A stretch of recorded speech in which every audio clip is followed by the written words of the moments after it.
What's going on, guys? Doc Danny here. I want to thank you so much for listening to the PT Entrepreneur Podcast. One of the most common questions that I get is, how did you start a practice in a gym? And because of that, I've put together a course called the Gym PT Blueprint, which shows you exactly how to start, run, and grow a successful practice in a gym.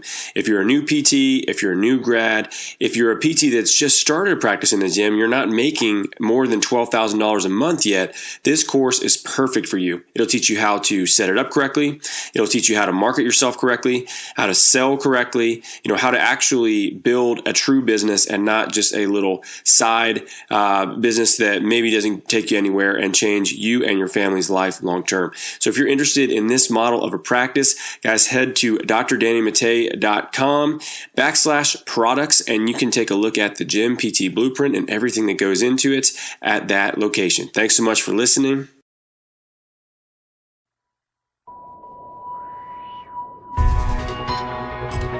So here's the question. How do physical therapists like us, who don't want to see 30 patients a day, who don't want to work home health, and have real student loans, create a career and life for ourselves that we've always dreamed about? This is the question, and this podcast is the answer. My name's Danny Mattei, and welcome to the PT Entrepreneur Podcast.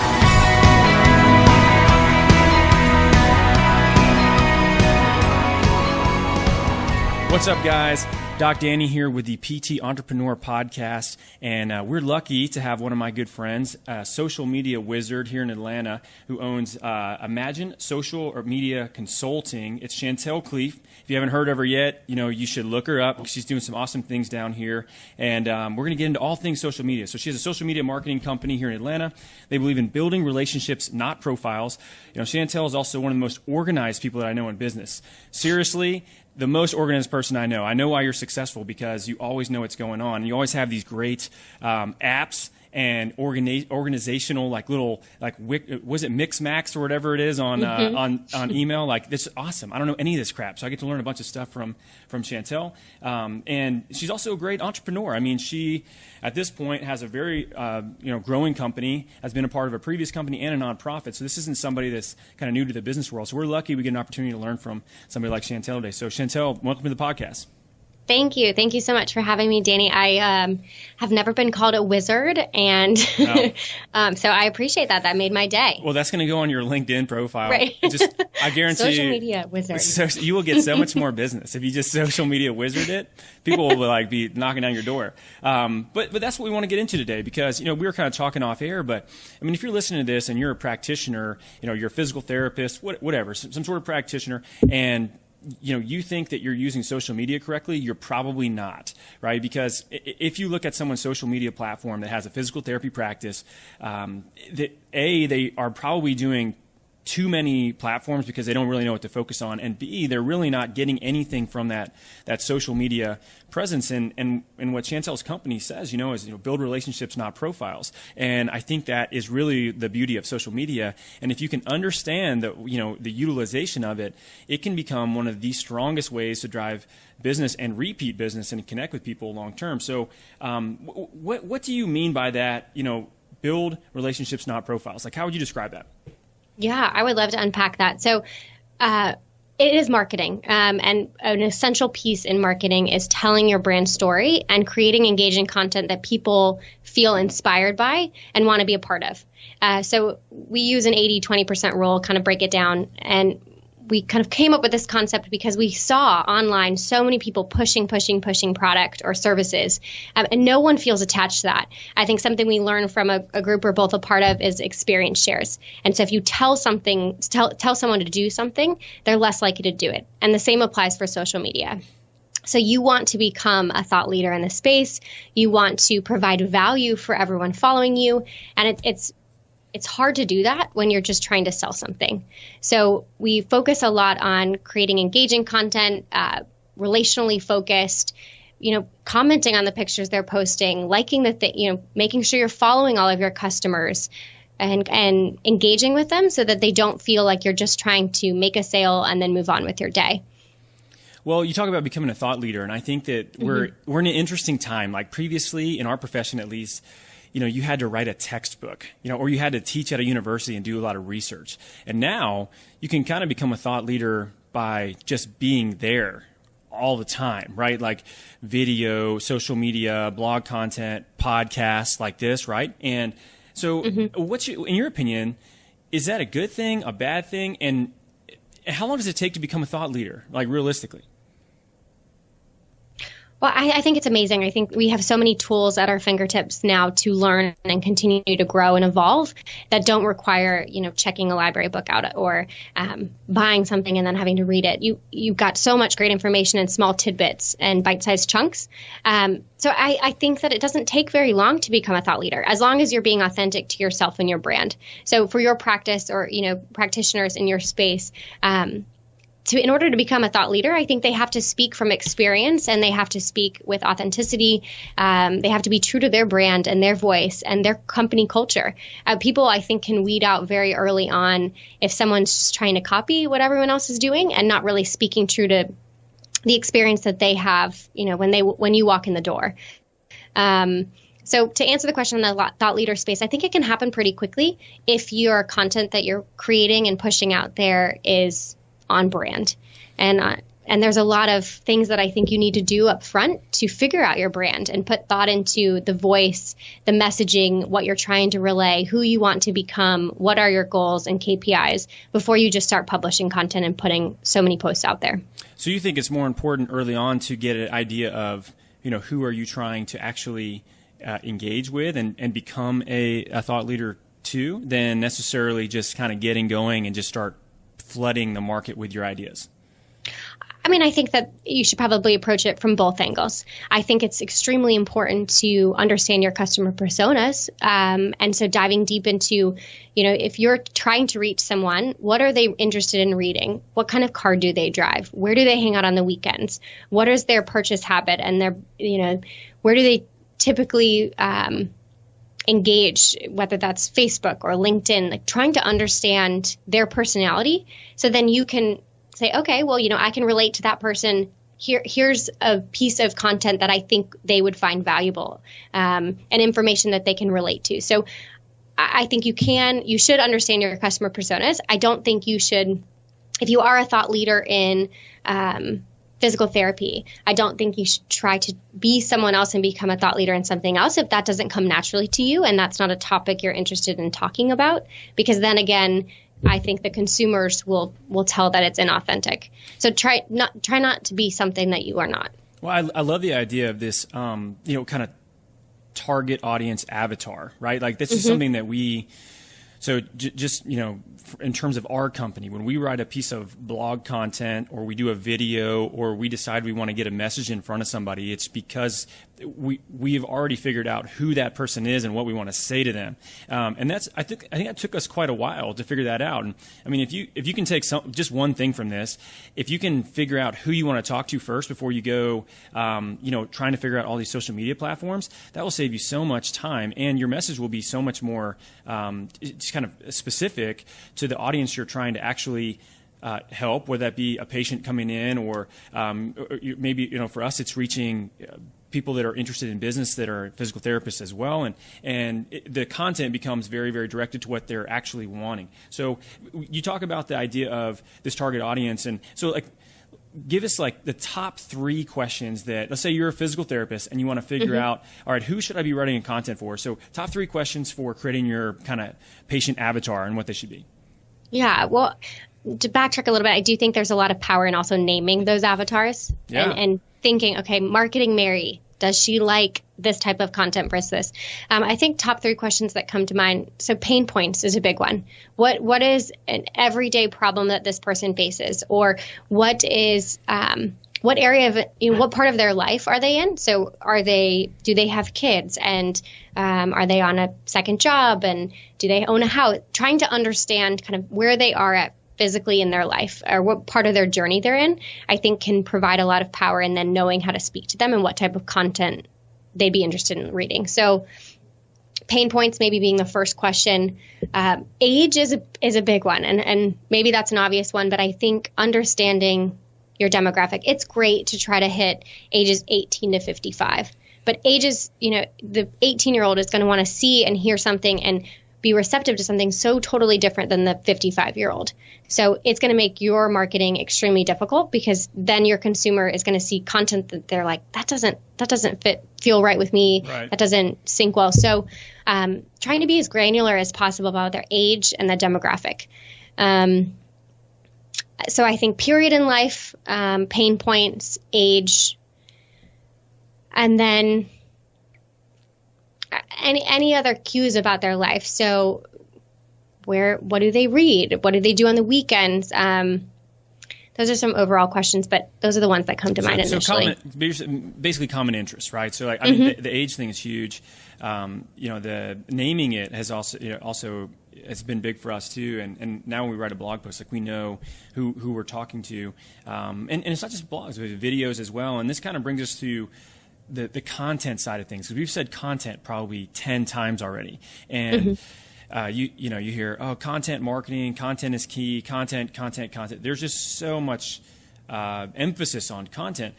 How do you feel about people creating content and taking a look and a step back before doing so? How important is it to really have some sort of organization and sort of like content structure or calendar in place before you go and actually create all these kind of things that take a lot of time? Right. Well, strategy. So I think it's the first step. It needs to happen before you start just trying stuff. I think if you can be strategic about knowing who you're trying to talk to, the frequency of how often you're posting, the best time, really try to lay that out and map that out, you'll be set up for success a lot better than many others. It's such an important piece that a lot of people oftentimes skip because they just want to get started. But in order to be successful on social media, there's the piece of consistency. So you can't just give up after a month, but then also the piece of the strategy. You have to be strategic about what you're saying and think through that customer journey. If you just start pushing stuff up, you have no idea what's working and what's not working because you don't have the strategy to back it up and test and trial and error.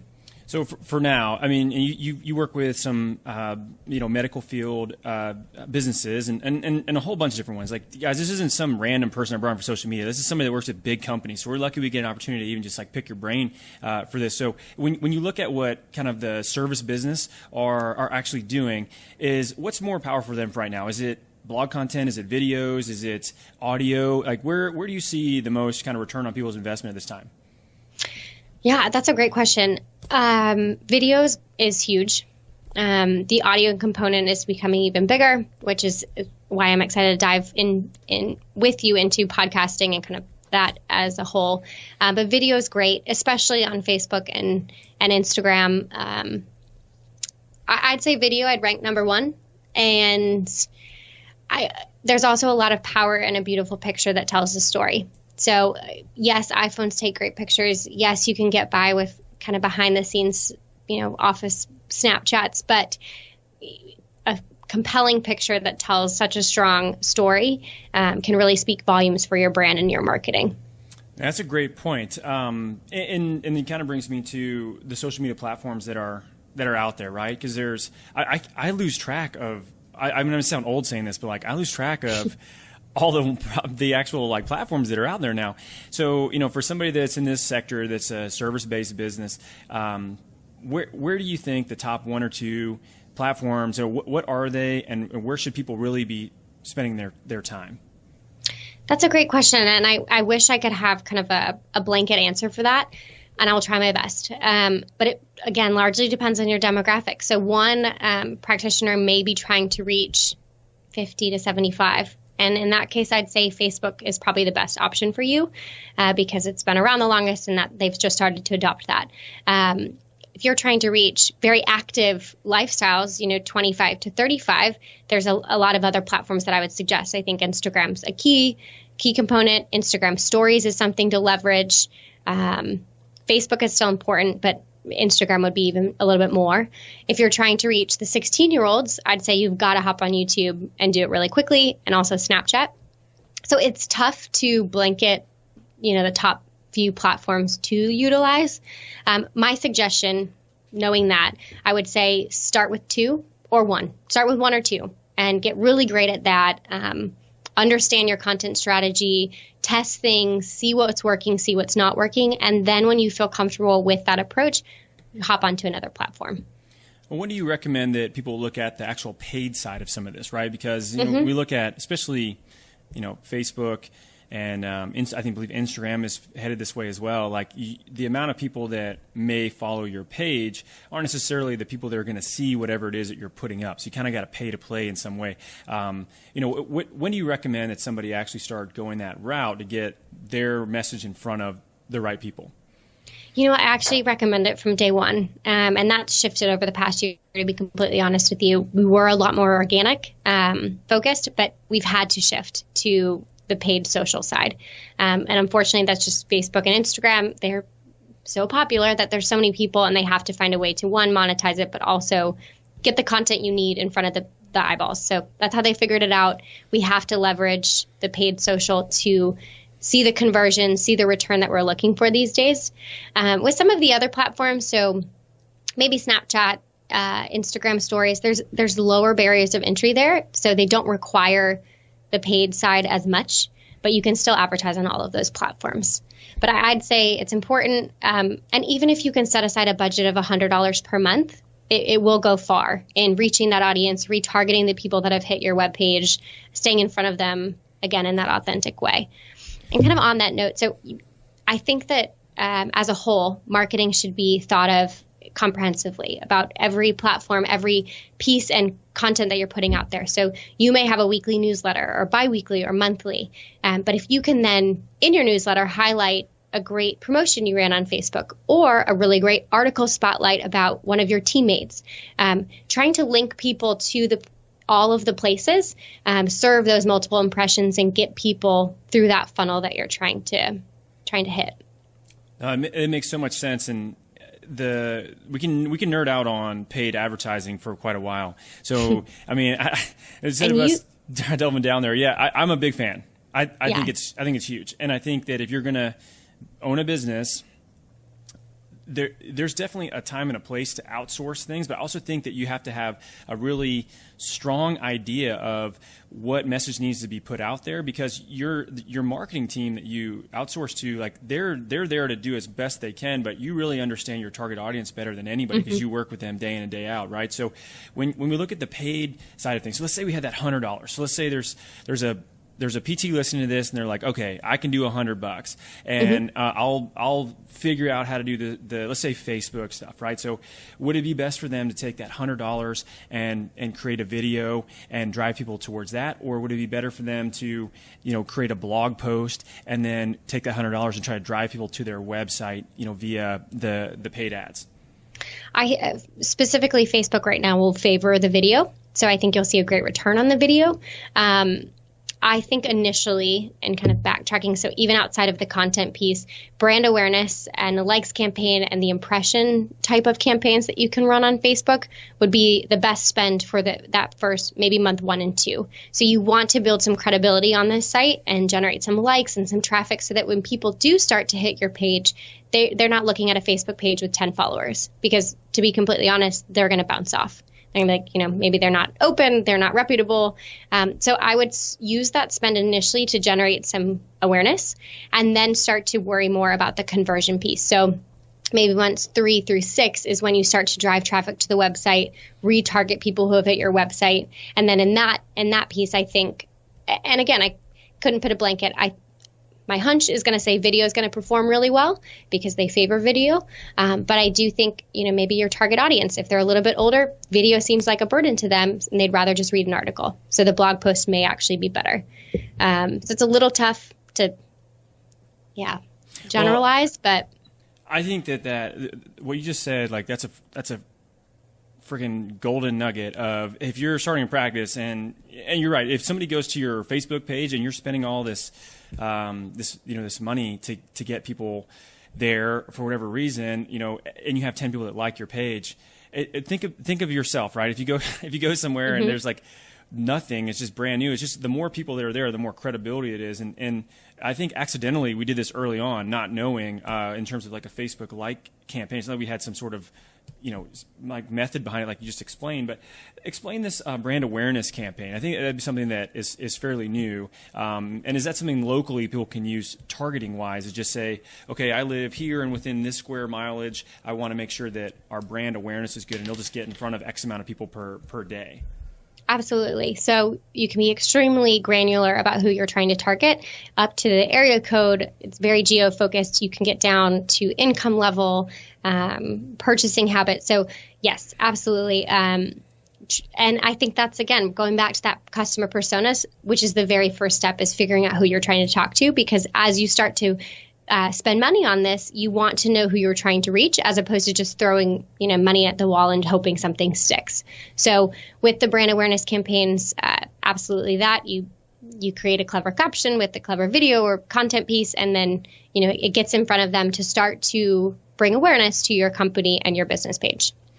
Facebook's amazing to me, and it's almost creepy how accurate you can be. Like I was talking to my brother at this family reunion we had this summer, and I told him all about this stuff. He goes, Danny, like that doesn't sound. He goes, Dan, that doesn't sound legal, right?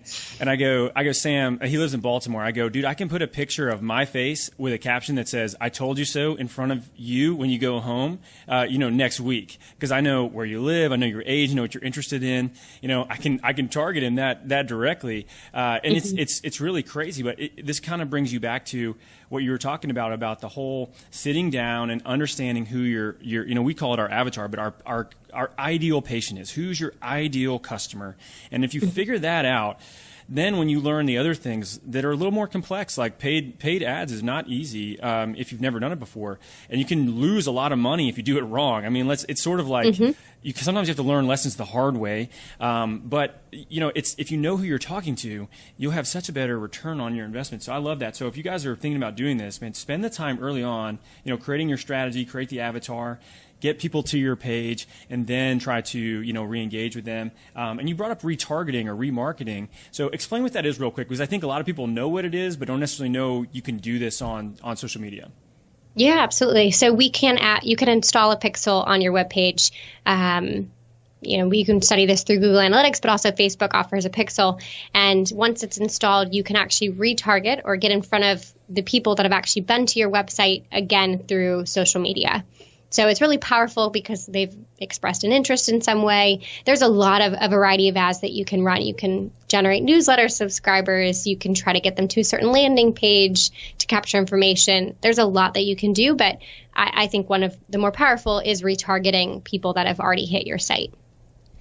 This is the creepy stuff where you look at a barbell and then you're on CNN, and then all of a sudden you keep seeing barbell ads and you're wondering, what the hell? Like, how do they know I looked at a barbell? This is how you do it. So like, we can do this too. It's not necessarily like, big companies. But yeah, I mean, it's, what do they say? It takes something like 6 to 7 impressions or 6 to 7 times engaging with somebody before action is typically taken. Yeah, I would love to hit on that a little bit. And I think I'm so thankful that you mentioned it. I think it's fascinating, the psychology behind that as a whole, but then also understanding that customer journey and how they articulate. Like when you ask at the end, like, how did you hear about us? They may say, Shan in Atlanta, but actually, Shan in Atlanta may have just posted about it on Facebook, or I had liked a post that you had shared and it popped up in their news feed, or I had, they had been served multiple ads before. So It's really fascinating to understand their journey. And it's difficult sometimes, I think, for people to articulate, which is why I stress don't give up on social media. It's hard for people to walk in somewhere and say, I think I saw that Facebook post and then an Instagram a few days later, and I read a blog. Like, people don't talk like that. So there's so much value in staying in front of them and create, again, engaging pieces so that they do think of you when they are ready to take that next step. That is so true. And I'll give you a good example. When I think about 8 months into opening our practice, we were heading back to Hawaii. I was teaching out there, so we had the whole family, and we're on Honolulu Airport getting on a bus to go get a rental car.